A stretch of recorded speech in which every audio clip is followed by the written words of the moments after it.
Democrats are arguing over a proposed resolution to condemn anti-Semitism. Older Democrats feel the resolution is necessary to get those damn Jews off their backs, while younger Democrats feel the resolution will hamper their ability to disguise their deep hatred of Jews in the guise of denouncing Israel. Minnesota Congresswoman Ilhan Omar explained her position to an informal gathering of pipe bomb manufacturers, saying, quote, "Although I am only a freshman Congresswoman, I am a veteran Jew hater and have already perfected the practice of lightly veiling my anti-Semitism in insanely illogical comments comparing the free and peaceful nation of Israel to terrorist slave states throughout the Middle East. This resolution would force me to issue yet another meaningless apology before going right back to what I was doing, and frankly, I just haven't got time for that," unquote. In an interview with CNN anchorwoman Shaky Nudnik, mealy-mouthed chairman of the House Foreign Affairs Committee, Elliot Mealy-Mouth, said, quote, "While I am strongly committed to punishing anti-Semitism in all its forms, I have no intention of stripping Congresswoman Omar of her seat on my committee because that would appear to punish anti-Semitism in one of its forms. Instead, I want to denounce all hateful people, including jihadophobes, transophobes, claustrophobes, people who look away during the graphic male sex scenes in that Spartacus TV show, people who say they hate tomatoes but love pizza, which makes absolutely no sense, and of course anyone who hates ducks. Who on earth could hate those cute, fluffy little waterfowls that bring so much joy to any child who has a loaf of bread and a death wish?" Unquote. In a statement issued to a cave somewhere in Pakistan, Congresswoman Rashida Tlaib blamed President Trump for the controversy, saying, quote, "Trump cleverly hides his bigotry behind his token Jewish grandchildren, who, by the way, are plotting to take over the world." Trigger warning, I'm Andrew Klavan, and this is The Andrew Klavan Show. I feel hunky-dunky, life is tickety-boo. Birds are winging, also singing hunky-dunky-doo. Ship-shape, tipsy-topsy, the world is zippity-zing. It's a wonderful day, hurrah, hooray! It makes me want to sing. Oh, hurrah, hooray! Oh, hooray, hurrah! In a country of 325 million people, there's always a crisis somewhere, and it's in the nature of news gathering to cover those crises because they're unusual and they're interesting, and sometimes things can be made better by getting the word out so people can take action. But of course, the result is, if you watch the news too much, you start to get the impression that everything is falling apart.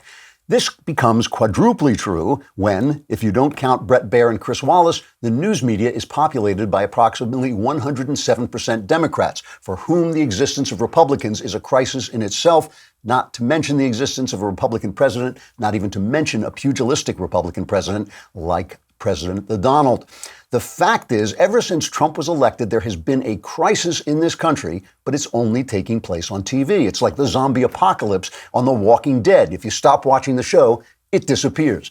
If people paid attention to the genuine triumphs and real problems of this administration, they'd see that things are looking pretty good, and other things could be fixed pretty easily if the media held Democrats to any standard beside the double one. I'll show you what I mean in just a sec. But first, when I'm lying awake at night, I like to be on Bull and Branch sheets because, you people sleep, but I'm up all night long, and I want to be comfortable, and I want my sheets to look good, too. You do not need to spend a fortune to get the rest you need to get the sheets you like, get great sleep, and great lying awake starts with the right sheets, and they're more affordable than you think with Boll and Branch. With Boll and Branch, the upgrade has never been more affordable. These are incredibly comfortable sheets. They get more comfortable as you wash them for some reason. I'm not sure exactly why that is. What makes them unique is that each sheet is crafted from 100% organic cotton, which means Boll and Branch sheets not only feel incredible, they look amazing. And since Boll and Branch sells exclusively online, you don't pay expensive retail market. Try them for 30 nights. See for yourself. If you're not impressed, return them for a full refund. And go to bollandbranch.com today and you'll get $50 off your first set of sheets plus free shipping in the U.S. when you use the promo code Klavan. That's $50 off plus free U.S. shipping right now at bollandbranch.com, spelled B-O-L-L and branch.com. Promo code Klavan, bollandbranch.com, promo code Klavan. Sure, you say. I told you how to spell bowl, but how do you spell Klavan? It's K-L-A-V-A-N. All right, the Klavanless Weekend's coming up. Still some time to get Another Kingdom, the novel, the first novel in the trilogy. If you pre-order it now and go to anotherkingdombook.com and give them the receipt, you'll get all kinds of free stuff. It's going to come out, I can't even remember now what the date is, but it's only a week or two away. So you want to do it now. 3 clips I'm going to play 3 clips in a row that show you, that illustrate the news of the week. What you are seeing is the news of the week, what you're probably thinking about, maybe the anti-Semitism flap that the Democrats cannot bring themselves to condemn hating Jews because so many of them do. That's one thing. But mostly it's been about these investigations. So here is your president and mine, Donald Trump, talking about his attitude toward the investigations. The witch hunt continues. The fact is that I guess we got 81 letters. There was no collusion. There was a hoax. There was no anything. And they want to do that instead of getting legislation passed. 81 people or organizations got letters. It's a disgrace. It's a disgrace to our country. I'm not surprised that it's happening. Basically, they've started the campaign. So the campaign begins. But the campaign's actually, their campaign's been going on for the last 2.5 years. So it's a shame. And the people understand it. When they look at it, they just say presidential harassment. But that's okay. No administration has accomplished, probably you could say this with absolute surety, in the first 2 years, anywhere near what we've accomplished, whether it's the tax cuts, whether it's regulation cuts, whether it's the Veterans Administration. So that's Trump's take. It's a witch hunt. It's ridiculous. He points out, by the way, that Obama was investigated and stonewalled, didn't turn in documents, whereas Trump, according to sources, Trump has been incredibly cooperative, even with this Russian thing, which, as he says, is a witch hunt. Here's Al Green, not the good Al Green who could sing. This is Al Green, the Democrat congressman from Texas, explaining that he wants Trump impeached, but he doesn't have to find any crimes to impeach Trump. He says, people come and they say, oh, you got to find some crime or a high crime or misdemeanor to impeach Trump. But no. Still, he rises. There are those who would want me to withhold my thoughts until after there has been an investigation, when we have clear and convincing evidence before our very eyes of the misdeeds. Separating babies from their mothers, who happen to be of color, I might add. Talking about S-hole countries that happen to be where people of color live, I might add. Talking about good people or very fine people in Charlottesville among those who are bigots and racists and xenophobes and homophobes, Islamophobes. Yes, the evidence is there because the president was putting in his policies these bigoted statements. These statements went beyond his words. They became a part of his policies. And for this, he can be impeached. He can be impeached for his policies. He's going on to say that he corrupted society. He's corrupted society. So that's basically it. They hate Trump. They take everything he says as racist, whether it is or not. They make sure it sounds racist, and Trump doesn't care whether they think so or not, so he says whatever he wants. And sometimes is insensitive and loutish, no question about it. Though, if he's a bigot, he's one of the worst bigots ever, since people of all colors are doing very well under the economy that he created. But that's their attitude. Their attitude is Trump can be impeached for being Trump. Trump should be investigated for being Trump. You saw Jerry Nadler, the House Judiciary Committee, saying, "Yeah, we'll find out something. We're just going to investigate everything. We'll get something on him. There'll be something there." It is. Trump has a point. It's a witch hunt. Finally, one cut that kind of just slipped under the radar. This is a Sean Hannity exclusive. He was talking to Devin Nunes or Nunes or Nonos or who knows what his name is. But he was talking to him, and Nunes says that they are going to make a criminal referral about the investigation itself, about the FBI's behavior and their abuse of FISA. Criminal referral means they go to the Justice Department and says, hey, you ought to investigate this. Listen.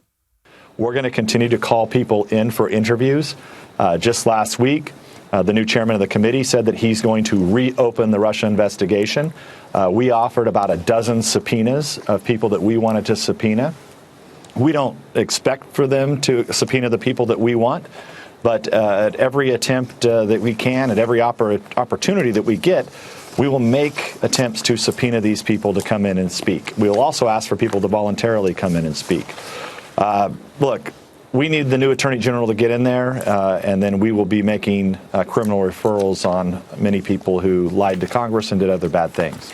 So that's actually news. I mean, and all of this is the news. That's what you're hearing. You're hearing about investigations. You're hearing about Trump spitting back at the investigations. And now, kind of under the radar, is this other thing, which I think is a huge, huge scandal, the way they investigated this president while he was running because he was Trump, because they didn't like him, because basically Obama and Hillary felt that they owned the White House from here on in.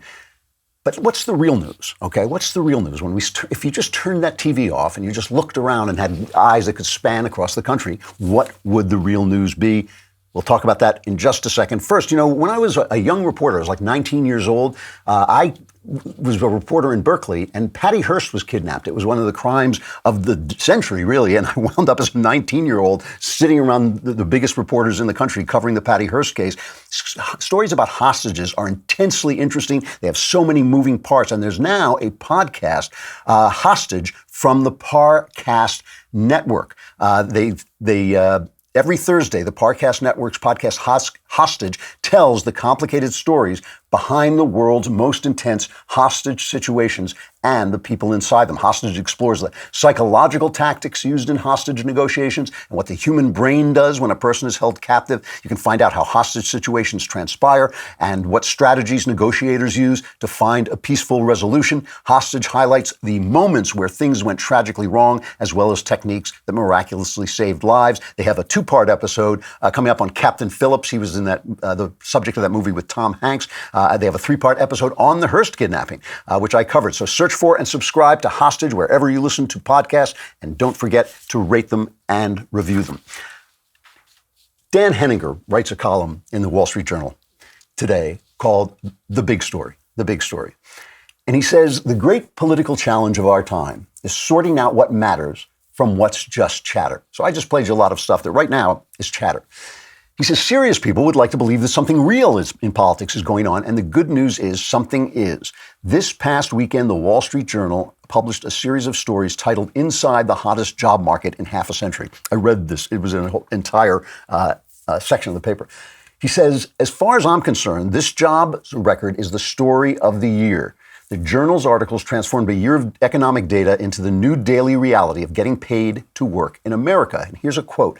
All sorts of people who have previously had trouble landing a job are now finding work. Racial minorities, those with less education, and people working in the lowest paying jobs are getting bigger pay raises, and in many cases experiencing the lowest unemployment rate ever recorded for their groups. They are joining manufacturing workers, women in their prime working years, Americans with disabilities, and those with criminal records, among others, in finding improved job prospects after years of disappointment. Remember Obama saying you'd need a magic wand to bring these jobs back? Abracadabra. The unemployment rate for high school dropouts, a status many depressing books and studies show puts one close to the bottom of the barrel for getting ahead in America, is 5%. Unemployment rate among high school dropouts, 5%. Their median wages the past year rose 6%. He says, let's cut to the chase. This is Henninger. From left to right, socialist or conservative, most of a nation's political debates are ultimately about one thing, making life better for people. Whatever else that may mean, it first requires giving people something to do with their daily lives,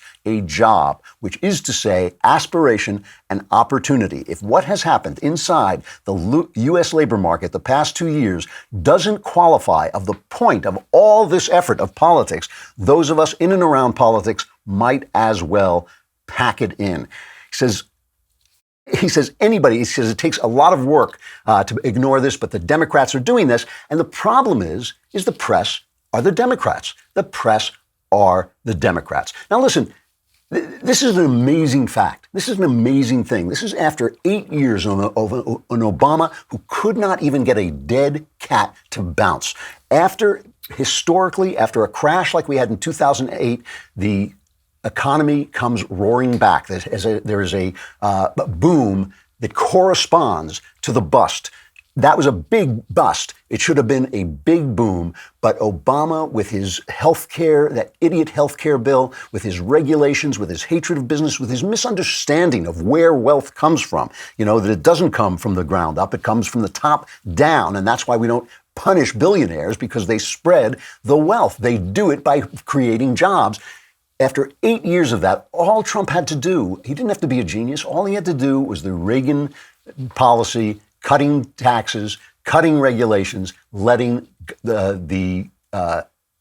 letting business do what it does, letting America do what it does. That's all he had to do, and he did it, and it's been amazing. It is amazing. Changes people's lives, takes away their despair, takes away all kinds of their sense of being trapped. It means they travel. It means they create more wealth. It is an amazing, amazing thing. This is after Nancy Pelosi saying the biggest cause of wealth in America is unemployment insurance. No. Actually, the money comes from business. The money goes to people who work. They spend the money. If you don't take it away from them, they spend the money on other people who work. It's an amazing little system that we like to call capitalism, right? Listen, there are also problems. There is a tremendous spending problem in this country. There's a debt problem. The federal budget deficit is up 77%, which is huge. The debt is $22 trillion, which is up $2 trillion since Trump took office.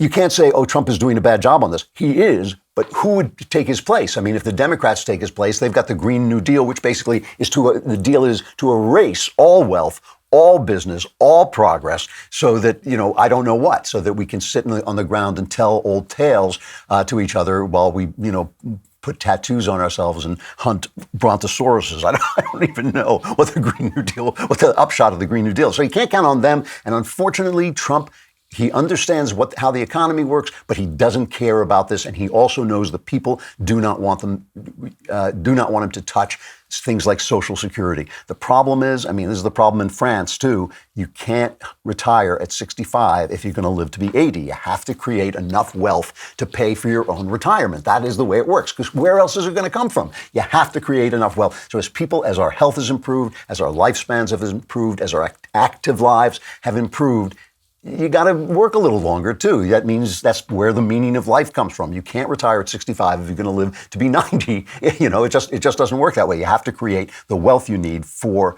retirement. And this is all about entitlement spending. That's where the debt comes from. And Obama isn't doing it.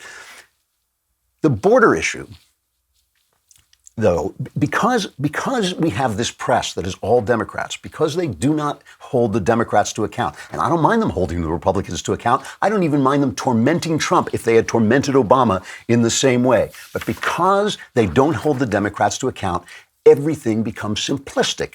Problems don't have to be solved. Everything, Thomas Sowell, the smartest political thinker in the country, possibly in the world, was on, what's the name of the show? It's on the Fox Business Network. Give me his name. David Asman, I think it is, right? And Sowell has written this book, which I've read, called Disparities and Discrimination. And his whole point about it is that disparities come from lots and lots of different things. But what the Democrats are always saying is, it's racism. If blacks aren't doing what, must be racism. And he talks about that, the simplicity of that. And in the book, he talks, for instance, about the fact that 90% of tornadoes take place in America. Is there some prejudice against tornadoes elsewhere? No, there are natural disparities in the world. Here is him talking about looking at the world through this single issue lens. Well, this is one of any number of one-factor explanations as to why everyone doesn't have the same outcome. 100 years ago, it was genetics. At other times and places, it was exploitation. But again, these are ideas that sound plausible. But when you do research, you discover that everywhere you turn, there are 1,000 reasons why people don't turn out the same. It goes right down to the family. In the first chapter of this book, I point out that the firstborn has higher IQs than his siblings. And in later life has more achievements.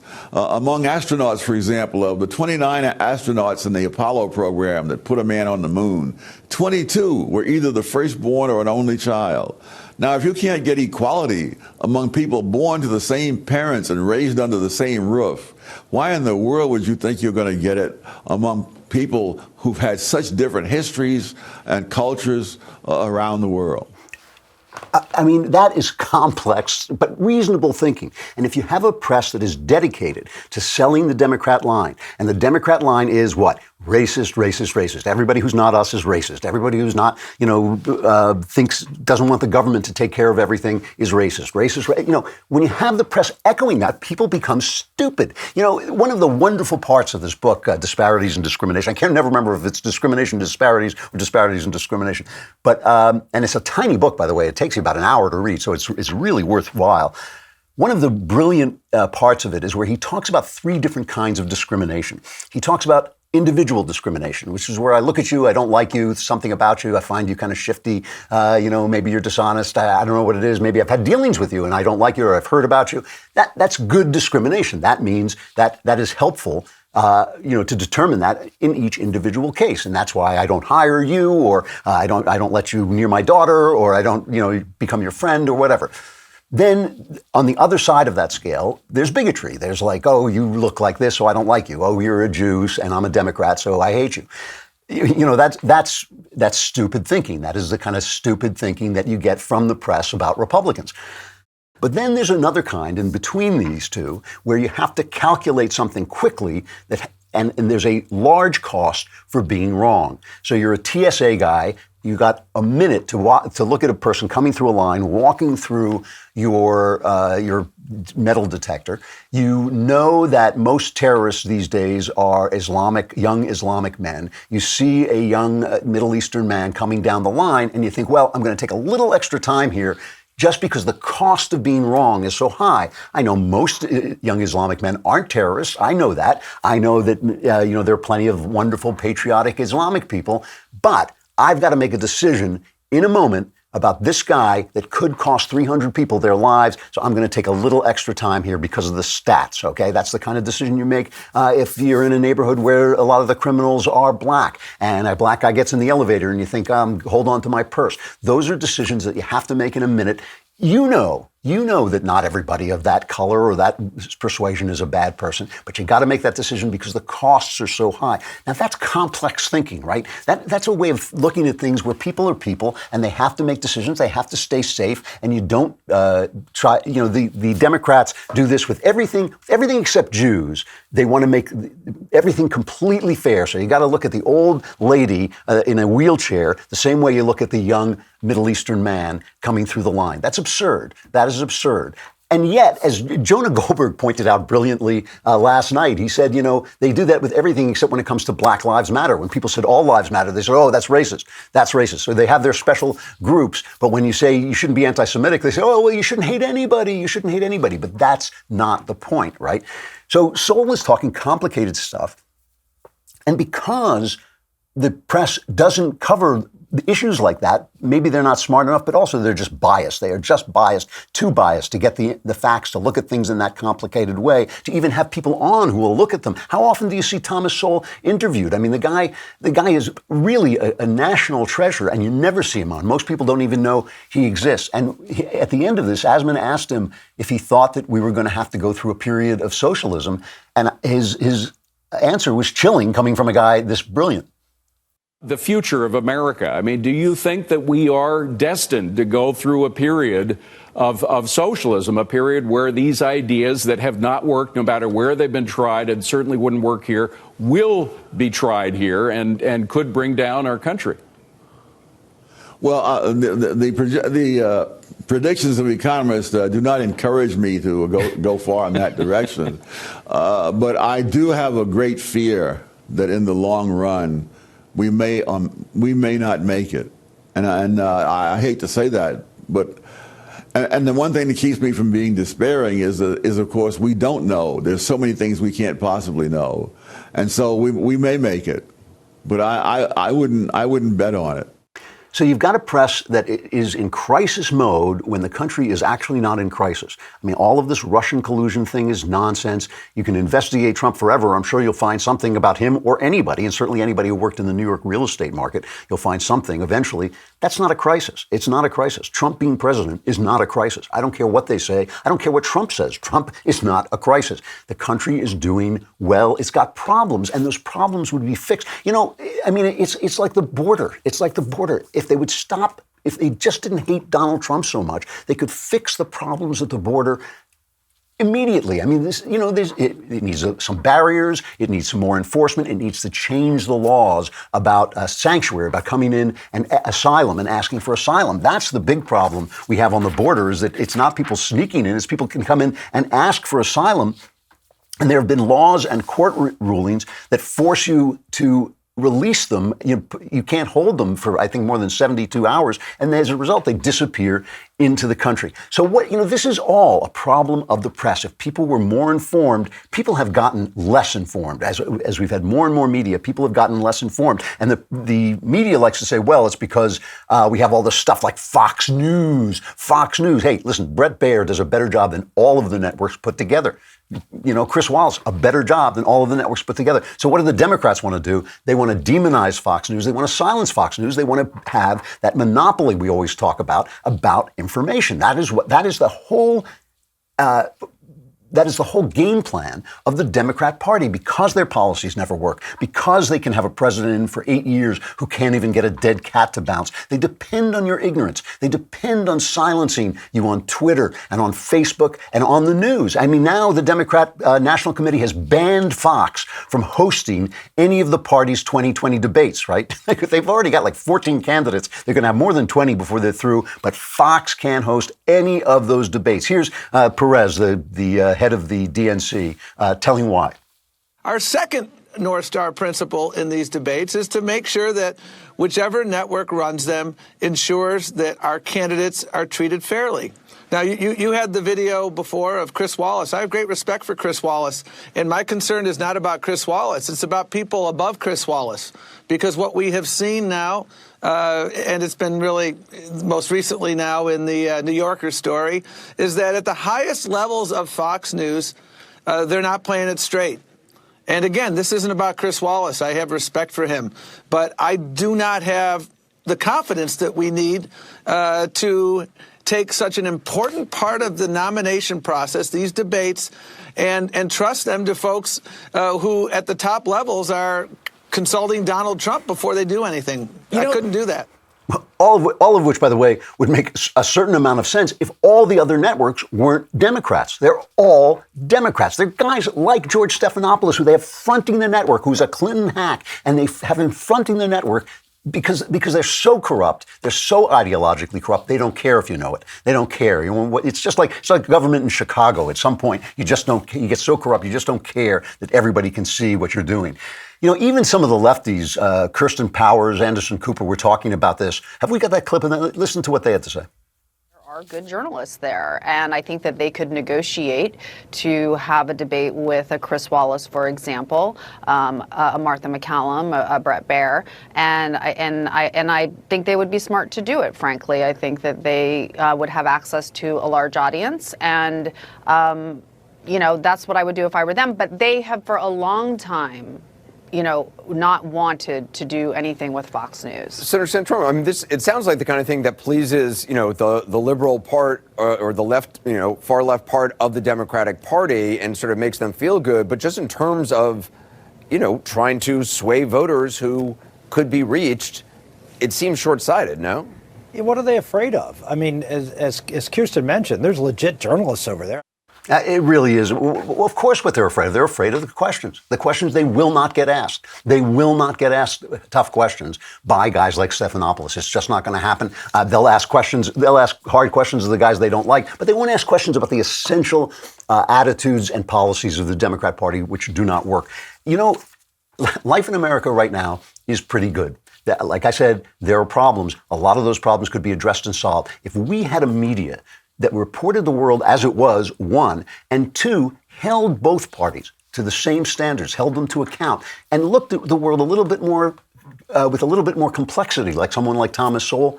Man, this country would really be rocking right now, and you wouldn't have that feeling you have that things are going out of control. They are not. Hey, we're going to stay on for our guest, David French.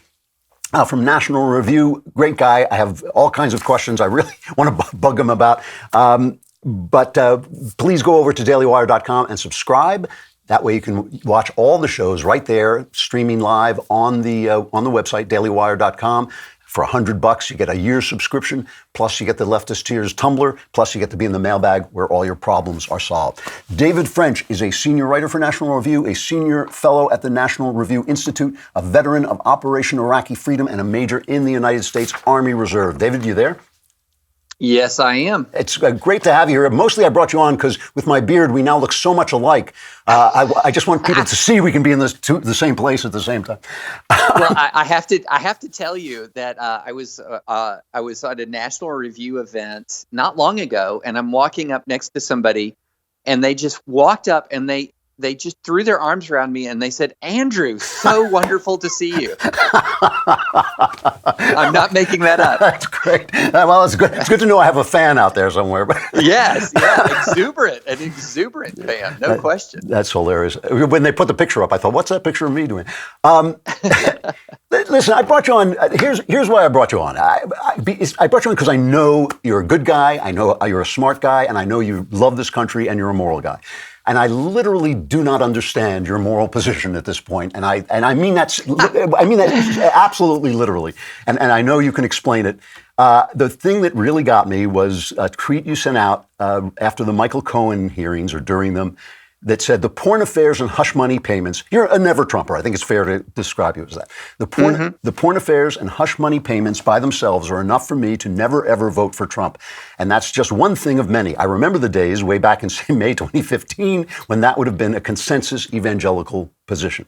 Now, that position made perfect sense to me until Trump was running against Hillary. So that's, I guess, what I want to ask you. If you get rid of Trump, for the fact that he's sleazy and lived a sleazy life, which we can agree on, what are you left with?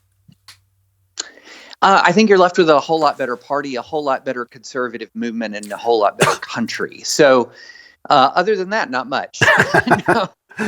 No, I mean, look, we have to go back a little bit. So, I come at this as I said, it's pretty plain from the tweet, as an evangelical Christian. Right. Somebody who's been, part of the Christian conservative movement for a really long time, my entire adult life. And, one of the things that I think, one of the more powerful documents that sort of our side of the aisle has crafted was the Southern Baptist Convention statement on the importance of moral character in politics. And this was a document crafted in 1998. Now, what was happening in 1998? This was the height of the Clinton-Lewinsky scandals. Right. And that document, which I'd urge everyone who listens to this podcast to read, and especially if you're a Christian, read it and ask yourself, let's just put aside the identity of Bill Clinton, put aside the identity of Donald Trump. Is what it is saying, is what that document's saying, is it theologically true?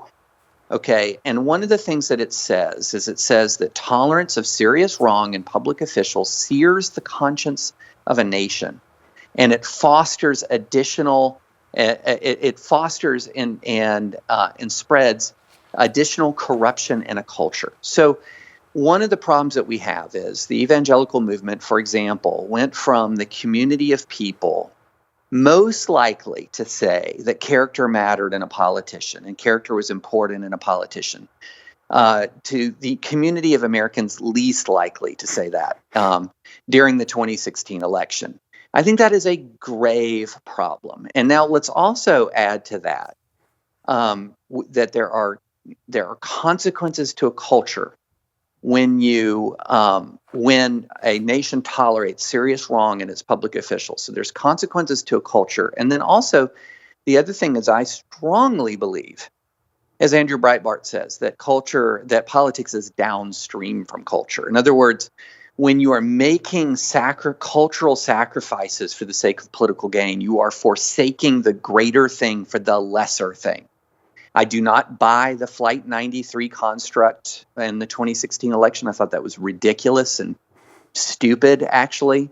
I do not buy the nonstop crisis mindset that besets so many people. I actually find it to be faithless and to be, in many ways faithless and in many ways foolish and not informed by facts. And so It's not to say that politics don't matter, but it is to say that culture matters more than politics. And if we degrade our culture for the sake of a short-term political victory, we lose.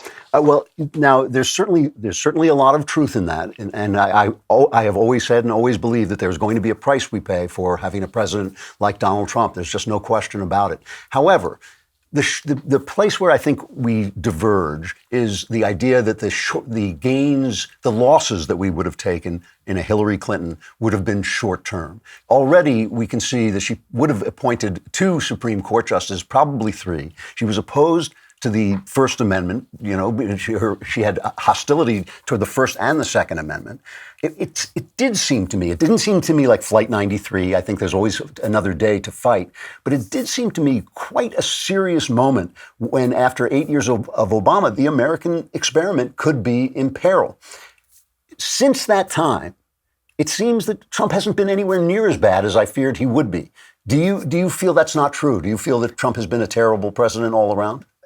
So let me say this. I had 3 main concerns about Trump: Trump's character, Trump's personnel, and Trump's policies. Other than that, I was optimistic. I would say that Trump's character has been worse than I had hoped it would be. I had hoped that he would at least grow some into the office. He's, if anything, behaves worse than he did in the campaign in some respects.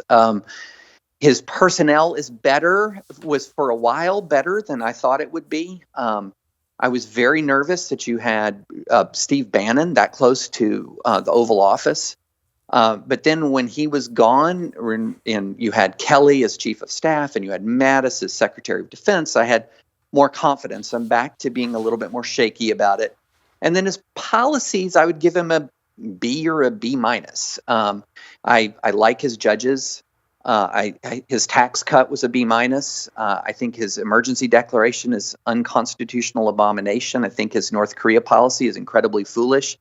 And I think he's constantly teetering on the edge of incredibly rash decisions in foreign policy that could really make America less safe. So I'm kind of at a B or a B minus. But let me go back to the electoral analysis. And this is something that I think is important for people to understand. We have to, when you're talking about like someone in my position, someone who has, for example, works for a conservative institution, at National Review. I mean, we've been around for 60 plus years, and we sort of are. We try our best to be stewards of Buckley's legacy and stewards of the health of the conservative movement and the health of conservative ideas. And a disastrous president can set back a movement a really long time. So let me give you a great example. In 1976, Democrats were rejoicing when Jimmy Carter became president. And Carter had some policy victories. We may forget about it now, and the fact he was buried by Reagan. But at the end, we look at his presidency and we say, would Democrats right now say, man, I'm glad Jimmy Carter won in 76? Almost to a man, they'd say no, because what happened next was 12 years of Republican control of the White House, in which those 12 years, the Republicans selected 570 judges and 5 justices of the Supreme Court. And so one of my problems with the Trump era is that I have real fear that what will have happened in 2016 is a short-term gain and a long-term enduring loss. And that's my real concern. What about long-term losses? I mean, the Democrats seem to me to have actually lost the plot of America. I mean, I don't say that lightly. I'm not like I'm actually kind of middle of the road when it comes to my policies, probably to the left of you in some ways. But when I look at people voting who can't vote to defend babies who have actually been born, who can't vote to denounce anti-Semitism, who literally introduce a Green New Deal, which is simply a blueprint for tyranny and poverty. I mean, it's Venezuela on the page.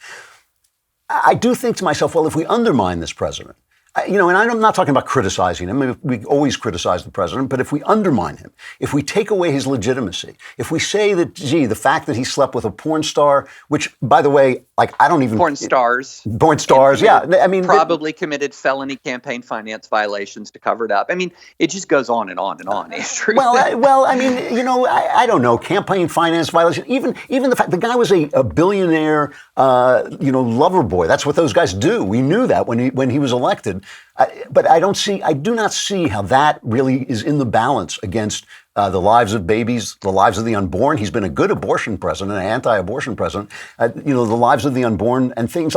This is where you lost me on this tweet. This is where I thought, what is David thinking here? Yeah. So he undermines himself.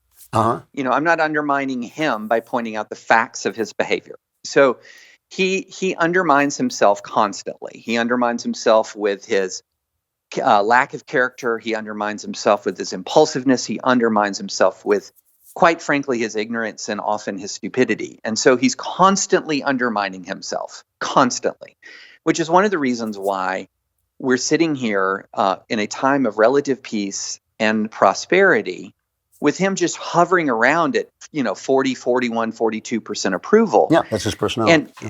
And one of my problems here is, again, so one of the problems that I had was in 2016, and one of my arguments against him in 2016 was I think that this guy is a long-term disaster.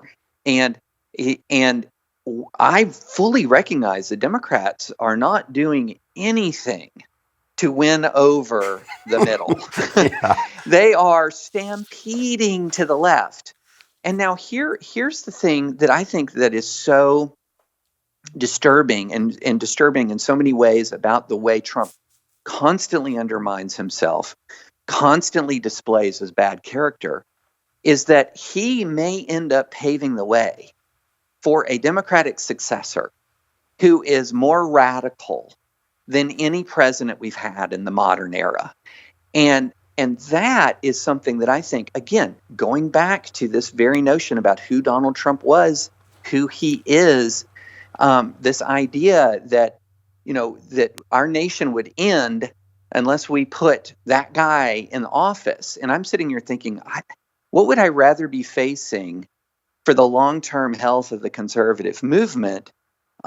Is it possible that we're going to sit here and have a President Bernie Sanders sworn in because this guy undermined himself so much, and then we're going to be left with a conservative movement that's credibility to so many members of the American public is shredded by the fact that they could see us with their own eyes justifying and excusing behavior that we would never justify and excuse in any other politician ever.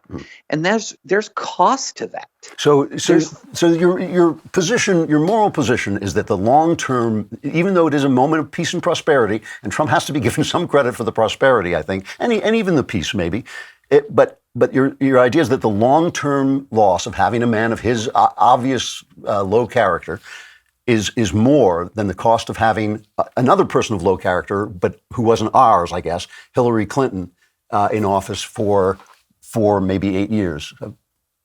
My position is I was not going to be a party to putting, and I was not going to lend my voice to putting either one of those two people in the Oval Office. Now, this is the part I want to ask you about, because I do understand. Now I understand at least what you're thinking, which makes me feel a lot better. But here's the thing that you were not going to be a party to it. A lot of the people attacking Never Trumpers, guys like Rush, and Hannity, are basically accusing you of preserving your own honor at the cost of the country. In other words, you feel good about yourself, you feel virtuous, but you are setting up a victory of baby killing communists essentially by your actions. Is there any validity to that? I mean, is there any validity? I would say, one of the things I have a standard about a person I will vote for. And both of these are non-negotiable. The person has to have a character that is at least somewhat commiserate with the office that they seek, and they have to share my political values. not perfectly. No. Nobody's perfect, you know. So there are these two elements here, and what I would say is one of the easiest and fastest ways to make sure that we continue to have crappy candidates and people of low character is by voting for them. You know, that's one of the things that we saw in the whole Roy Moore debacle in Alabama, and that is the primary voters of that state served up one of the worst candidates in modern American senatorial politics. I think that's fair, yeah. Right? Yeah. And so then the argument is, well, we have to. Because if you don't, then you've got that baby killer Doug Jones in, and, you know, mass hysteria, it's all going to be awful. And so you continually end up in a situation where if you do not impose a cost for selecting low character, low quality people, you get more low character and low quality people. And the problem that I have with the Hannity and Rush argument is that, you know, the Hannity and Rush argument essentially says, okay, 2016, we had the only thing to consider in 2016 was 2016. And I'm sitting there looking and I'm saying the thing that I'm considering in 2016 isn't just 2016, it's 2020, it's 2024. Right. What does my movement, what is the witness of my faith going forward? And which David, I think I have to stop you here. I'm actually out of time. But at least now I understand. Come back and let's talk more about this, because you're eloquent and I can at least understand what you're saying now, which, as I say, makes me feel better. It's great talking to you, David. Let's do it again. Yeah, I'd love to. Thanks so much. All right. You know what? I'm out of time. I wanted to finish talking about video games. I think I'll do it Monday, right? Is that the smartest thing I can do? Yeah. All right. I come back.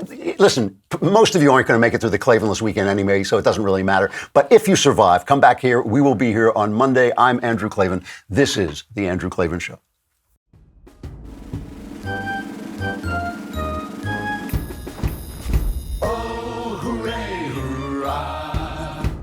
The Andrew Klavan Show is produced by Robert Sterling. Executive producer, Jeremy Boring. Senior producer, Jonathan Hay. Our supervising producer is Mattis Glover, and our technical producer is Austin Stevens. Edited by Adam Sayevitz. Audio is mixed by Mike Cormina. Hair and makeup is by Jesua Alvera. And our animations are by Cynthia Angulo. Production assistant, Nick Sheehan. The Andrew Klavan Show is a Daily Wire production. Copyright Daily Wire 2019.